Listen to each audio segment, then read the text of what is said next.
आन बान शान आणि सोलापूरचं वैभव म्हणून ओळखली जाणारी चिमणी अखेर आज संपूर्ण सोलापूरकरांच्या डोळ्यासमोर जमीनदोस्त झाली।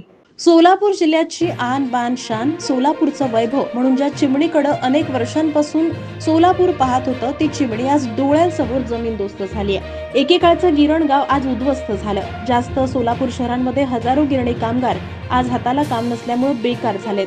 जुनी मिलची चिमणी ही सोलापूरचं खरं वैभव। मिल बंद पडली तरी चिमणी मात्र उभीच होती, म्हणून काही मिल कामगार या चिमणीकडेच बघून आपल्या जुन्या आठवणींना उजाळा देत असत। ही चिमणी सोलापूरची खरी लक्ष्मी असून या चिमणीमुळे म्हणजेच या मिलमुळेच आमच्या हाताला काम मिळालं, अनेक वर्ष भाकरी मिळाली।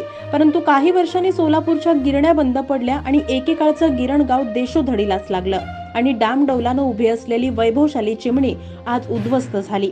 त्यामुळे ज्या कामगारांनी अनेक वर्ष या मिलच्या चिमणीला स्वतःची भाकरी मानली ती चिमणी स्वतःच्या डोळ्यासमोर बेचिराग झाली आणि जमीनदोस्त झाली। याच्या तीव्र वेदना इथल्या गिरणी कामगारांना होतात।